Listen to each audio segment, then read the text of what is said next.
Watch and burn. Hey everyone. So tonight I want to discuss Jeffrey Lewis's 2007 release, I believe, and this is 12 Crass Songs. Now, inevitably I've got to do a lot of Jeffrey Lewis's stuff because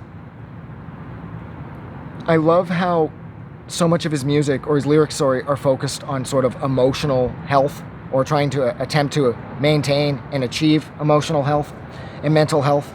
And I like how a lot of his music is centered around sort of a fear of anxiety and worrying about going crazy later in life, because I'm not the most anxious person, but I am concerned about my future mental health, given how much I talk to myself. And whenever I too hear a crazy screaming old man, I sometimes at least worry a little bit that that's going to be me in the future. So I've always really been able to relate to Jeffrey Lewis's stuff in that sense. And of course, his song support tours. Anybody who's ever been in a band who attempted to tour can relate to that song. Jesus. I mean, that song is just so brutally honest. I'm a working class musician with no funding in my country. You know? Anyways, yeah. Now, this is Jeffrey Lewis covering 12 Crass songs from the band Crass. Everything's on here too. He's got Big A, Little A's on here. Do They Owe Us a Living? I Ain't Thick, It's Just a Trick. Punk is Dead is on here. Banned from the Roxy. So it's almost like Lewis is sort of doing, like, you know, the greatest hits from Crass's discography, so to speak. But with songs like Punk is Dead and Banned from the Roxy and Do They Owe Us a Living being on here, those are pretty much Crass's best known stuff. I think Crass's sort of claim to fame would have been Do They Owe Us a Living, possibly. I mean, I guess, like, if Crass had a song on pop radio, it would be Do They Owe Us a Living, I think. All of Crass's stuff is really catchy. Actually, no, wait, you know what? Had Big A, Little A not been so long, I think that song could have been quite the pop sensation, too. And Jeffrey Lewis, giving it the Jeffrey Lewis treatment, it's so honest, and it's so cute, and it's so stripped down. And of course, everybody who knows Crass knows that their fucking guitars just sort of go off the rails a lot of the time and end up sounding like really sort of chaotic attempts at creating guitar-based Morse code. And I love that about Crass. Like, I love how the message is almost more important than the delivery and the music. Like how the music is allowed to sort of go off the rails somewhat as long as their anger gets through, and you understand just how pissed off the people in Crass are about, say, like the war in the Falklands, and how Thatcher's treating the British people.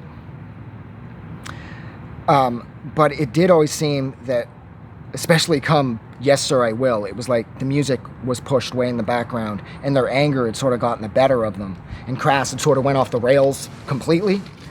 So all that is gone, and you have Jeffrey Lewis sort of keeping it all in that sort of really cute Jeffrey Lewis box, where his voice is very pleasant, his voice is unthreatening, unassuming, and he gives the songs sort of more of like a folky bounciness to them. And I really like that because, again, I really like Jeffrey Lewis. And now I'm thinking, too, it's kind of a shame that he didn't get Kimya Dawson on here somewhere, because that would have been kind of fun, too. Because Kimya Dawson doing Crass songs would have been a blast as well. But yeah, I mean, I absolutely love how he takes tracks like Big A, Little A, which is an incredibly serious song, and he doesn't, none of the importance as far as the lyrical content or sort of the political political points that Crass was originally trying to make. Lewis isn't attempting to strip those away.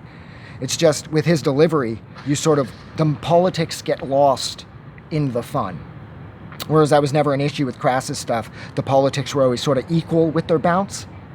Jeffrey Lewis's bounce is greater than the politics, because I couldn't care less about the message here. He could just be murmuring on about nothing, but because it's Crass and it's so catchy, and it's Jeffrey Lewis and he's so catchy, that I don't really give a fuck about Crass's message here. It's like Jeffrey Lewis is in the forefront now, so Crass's sort of political leanings, they sort of fall away. And I like that, because as much as I respect Crass and their incredibly focused take on British politics, here it is all these years later and everything's said and done with. So when somebody like Jeffrey Lewis takes these incredibly political and serious sounding political songs and he makes them more accessible, I like that the angry politics are sort of let go, and there's more of a focus on just that sort of general sense to dance. And that's what I always look for with Jeffrey Lewis's stuff, aside from the focus on mental health, I suppose, is I just like how he can get lost in the groove. And that is my favorite thing about this record, is just how catchy and groovy this record is. So, yeah, I think I will leave it there. So thank you so much for hanging out with me while I attempted to say something smart about Jeffrey Lewis's 12 Crass Songs.